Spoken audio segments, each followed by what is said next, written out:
Welcome to the Beacon of Light podcast, where we have brought in various experts, medical, psychological, clinical, and of course, peer support, case management, and the rest of the support staff here at Beecon Recovery. And the total objective at Beecon Recovery, which is a drug and alcohol addiction recovery center located in Brigham City, Utah, where our primary objective, our only objective, is to teach people how to stay stopped. Enjoy this episode as well as any future episodes.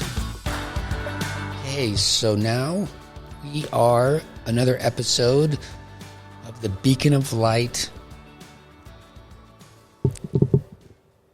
podcast. We're with Jennilyn McKinnon. Jennilyn, what do you do? What are you? Okay, so I work as a hypnotherapist, and I am a registered nurse of about 35 years and also a hypnotherapist, and was led into Beecon because I was very interested in what was happening here. And with hypnotherapy, I was already working with addictions and drug addictions and just wanted to be able to do more and make a greater influence and impact in the world. Okay. So I have mentioned in previous podcasts, right, that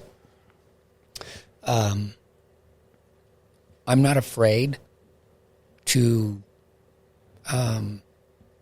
get out of the traditional mold as it pertains to substance abuse and drug addiction therapy. Okay? Because traditionally, what I'm supposed to do is a whole lot of group, right, with some therapy, right, sprinkled in. And I use that term sprinkled in because that's typically, Lee came in here and we talked about how often does somebody typically get therapy from a therapist when they go to a facility like mine. And if we're lucky, it's once every 2 weeks. At Beecon Recovery, they're getting it 4 days out of each week. So I'm not afraid to do things differently, which is, of course, why you're here. Now, to be clear, it's called guided imagery therapy. Is that correct? That is correct. And guided imagery therapy is a technique that's used by registered nurses specifically to help with anxiety and pain. And then it's also worked with therapists will use that is just taking someone on a guided imagery in their mind, telling them a story, taking them down a different path. So guided imagery, it works really well because under guided imagery, then I am recognized and my services are recognized through Medicaid and Medicare and insurance. Okay. And as a hypnotherapist, the difference between guided imagery and hypnotherapist is as a hypnotherapist, I go much, much deeper, and we really are able to work out the core issues and discover what are those core beliefs. Whereas guided imagery, we're just going on a trip in the mind to, I don't want to use the word trip, but a distraction. We distract the mind away from pain and anxiety. Whereas with hypnotherapy, we really get down to the nuts and bolts, those core beliefs. So with guided imagery, it's more surface and it's more distraction. Okay. Distract the mind away from pain and anxiety. With hypnotherapy, we go deeper. We get down to the nitty-gritty, the core beliefs. What is the anchor? Why is someone using drugs? Obviously, the drugs is a symptom. That's something they're trying to mask. They're trying to work out. It covers. Yeah. And so with hypnotherapy, we go deep. And then with the supporting therapy, besides just hypnotherapy, as we work together as a team, then through talk therapy and a combination of hypnotherapy, we really can make a difference in that person's life. Explain to me where ketamine fits into this and your experience with ketamine as well. Okay, so ketamine is such an interesting medication. And I say the word medication because it is used as a medication. We use it in the ER in high doses. I recently had my own experience with ketamine when I fell off my horse. I was out playing rodeo, and I broke my arm, and they had to set my arm at the scene, and I was very grateful for ketamine. Now, in those high doses, it's a psychedelic drug, and it causes you to disassociate from the pain, which is amazing. And the way that we give it here is in very, very small doses as a troche that dissolves during the therapy process. So from start to finish, an hour tops, that you're having the effects of the ketamine. Now, we use it because it does cause a disassociation from the body. So we get this gentle disassociation from those that have PTSD and are having for trauma work. It's amazing because while we're on the ketamine, that's when I, as a therapist, can hit those trigger points. And it disassociates the emotion from the body so we don't get the strong physical reaction in the body. But we can look at what the issue is and resolve it. And we can come to some resolution. And then the ketamine is very powerful on the mind with creating pictures in the brain. Yeah. And the subconscious works on pictures. We get what we picture. We don't get what we want. So then we can change the picture in the mind. What I like about the ketamine, and pardon my voice, I don't know what's happening here, right? But at least I can still talk, right? My voice has been going south all day. And now it's going north. And now it's doing something that's kind of bizarre. I didn't like the way my voice sounded already. Now it's just like, I feel like one of those Oompa Loompas in Walk on the Chocolate Factory. My voice sounds so strange. But what I like about the ketamine, because I did the ketamine back in the day, is I didn't forget. And what we do at Beecon Recovery, just so everybody's clear, we do ketamine prior to getting a session done. And what we've experienced, correct me if I'm wrong, and I know I'm not, but if I am, you can say so, but people remember what's happening when they're under the influence of ketamine. And so they take that with them after, right? They don't, so in other words, it's not like, when you broke your arm, okay, because we heard a depiction from Kirk earlier, Kirk Waldron, talking about something very similar, where the child doesn't even remember what was going on when their arm was being set. When we do ketamine, because it's done in such a high dose, but when we do ketamine, it's in a much lower dose, and they're able to remember the breakthroughs that they are achieving while they're under the influence of ketamine. That would be true. Right. Switching gears, I don't know if you remember a conversation that you and I had. Probably. Remind me. Way back in the day. By the way, speaking of way back in the day, how long have you been at Beecon? 2.5 years now. And it's been good. It's been great. The time just, right? Back in the day, you and I are having a conversation about being hypnotized. And I'm like, no, that's not going to happen. And you said to me, have you ever been to the movies and watched a movie, and because of what you witnessed in the movie, you started crying? My answer was yes. I'm not afraid to admit I'm a grown man and I cry, right? And you said to me, you've been hypnotized.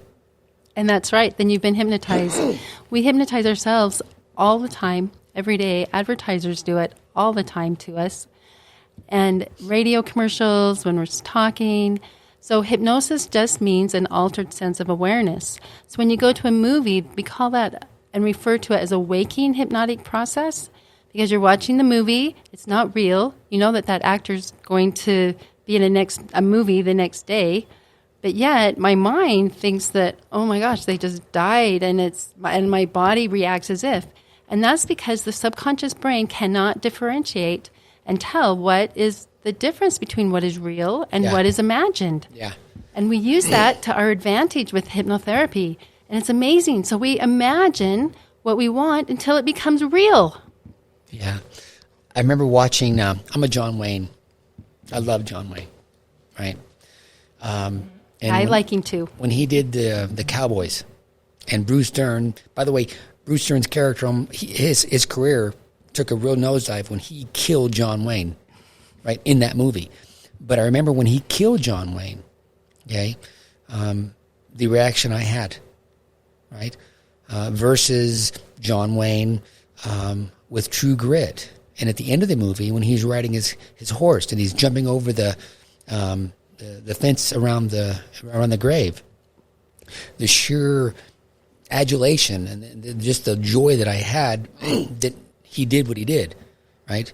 And so I get that, Sometimes, when I was younger going to the movies, I'd walk out of that movie thinking I just was...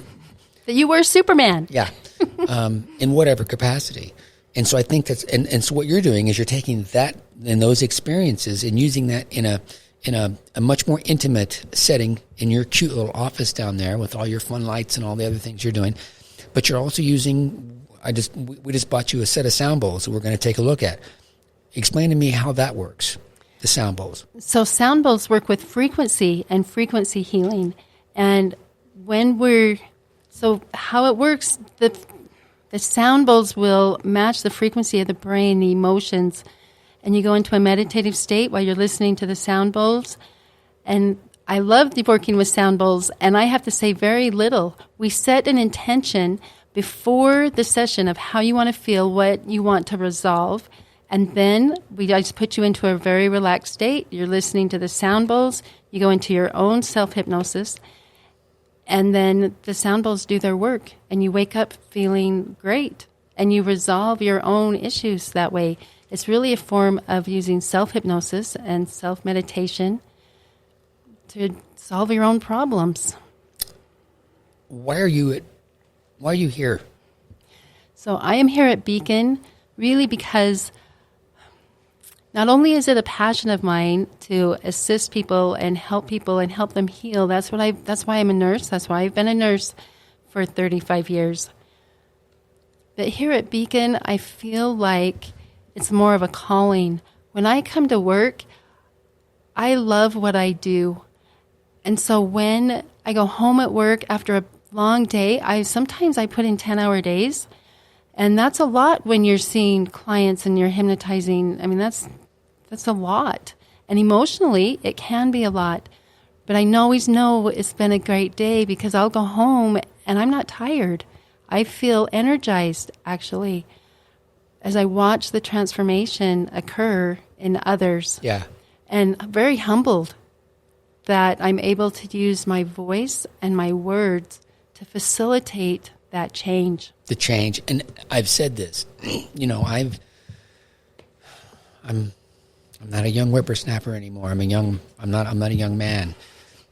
But throughout the course of my life, I've had a lot of really good emotions.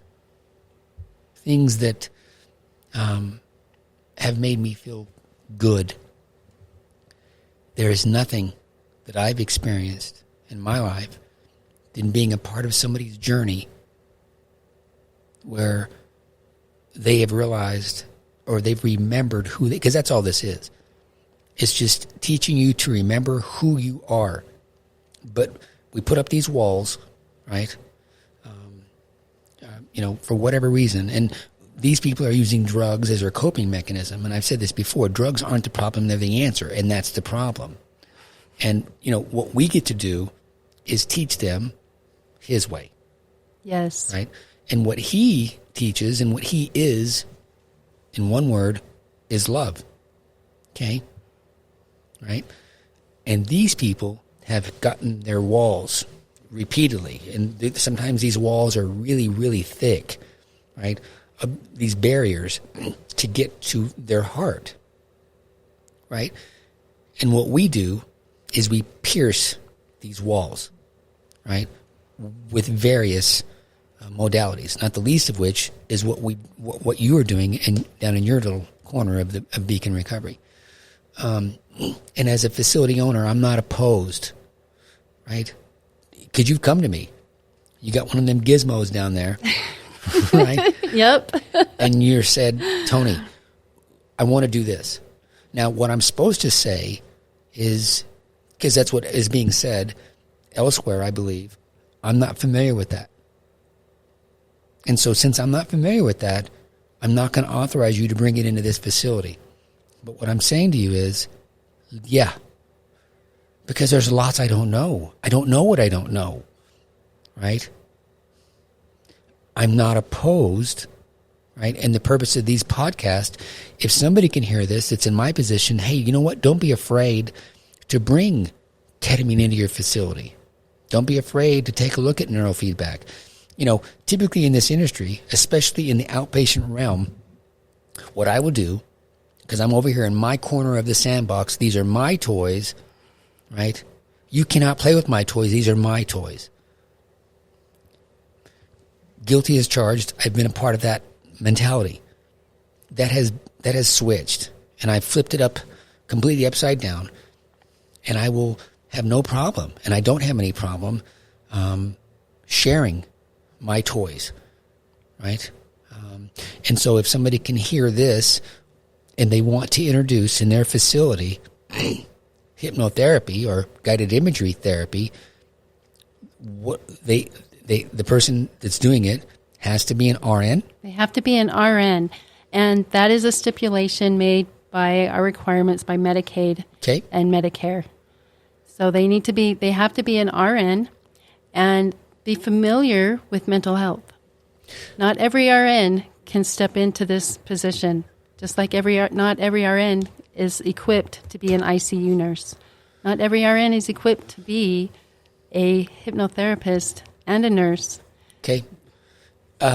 What type of a time frame is, so if there's an RN listening to your voice right now and she is or he is thinking, you know what, I want to do that.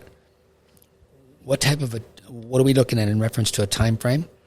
So my journey, I became very interested in hypnotherapy as a nurse, and I took some classes.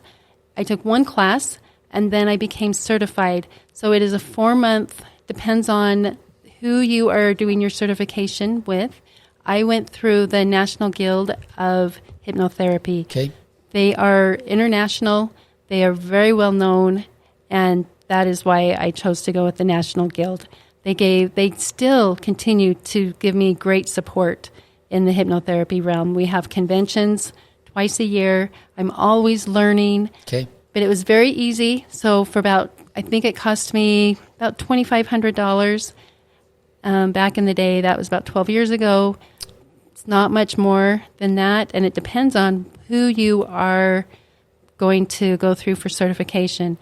But as an RN, you're already working in the healing industry, and the skills that you will learn, whether you're using those skills in a drug addiction clinic or you're using those skills just working patient care, I have found it very valuable. I've been a hospice nurse for a long time, and having my hypnotherapy background became very effective in treating and helping people with pain. And it just magnified my skills. So for not very much money, you can really add to your skill set and then come and work at Beecon. We're looking to expand, and we'll have more facilities around, and there's other places that need you, and this is a whole new concept. I never dreamed 35 years ago as a nurse that I would be working in a clinic as a hypnotherapist, and the beauty is that under the umbrella of Beecon Recovery, because we are a licensed Medicaid, Medicare facility, that guided imagery is accepted. And you can do guided imagery anywhere as an RN. That when you add your skills as a hypnotherapy, you have just put a turbo engine and a jet engine into your skill set that will magnify you and make you invaluable wherever you go and work. Good stuff. Okay. Is there anything else that you would like to share that we have not touched on? So I've also incorporated Brain Tap into what we do here. And if you're not familiar with that, that's the gizmo that Tony was talking about. And it's a very small version of neurofeedback, and it complements very, very well with everything that we're doing here. It even makes our therapy even more targeted, and it just increased my skills and made it a little bit easier. Okay. And more effective for our patients. I love hypnotherapy. I love what I do, and that's why I'm here. And I love being here at Beecon, and we're spreading the light. And you get to know that I never work alone in my office. Even though I'm alone, I'm always connected to the light. And that really is where my that's what makes me powerful. So I know what that light is, but I need you to tell me that light. What is that So the light within me is I'm a representative of my Savior, Jesus Christ, and I am connected. And whatever light source you choose to connect, not everyone recognizes that light source coming from Jesus Christ. Yeah. I will match, and I match you where you're at. Because to me, the light is the same, and it comes all from the same source, and we're all under the same God. Cameron, do me a favor. That's one of my favorite pictures. Can you put that up? Yeah. Can you? Yeah, get a shot of that. Yeah, because we're talking about Jesus. Yeah, throw it in there. That right there is, and I don't want anybody to be jealous that when you look at his face, he's actually thinking about me. We won't tell. Yeah, but the cool thing is I can share him, and I do. And if you want to go from that one to that one over there, that one is also,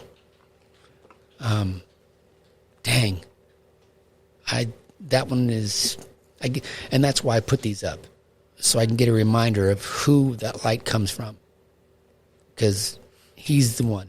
He's everything. So thank you for doing that, Cameron. Anything else? That's it. Okay. That's it. Thank you very much for your time, Tony. Jennilyn, I appreciate you taking time out of your busy day. Now get back down there and go save somebody's life. Amen, brother. Thank you. So thanks again for tuning in to this episode. We look forward to you liking, subscribing, and sharing all of these podcasts with any of your friends, family, or anyone else that you can think of that would benefit from learning what we have shown in these podcasts to ultimately teach people how to stay stopped. Thanks again.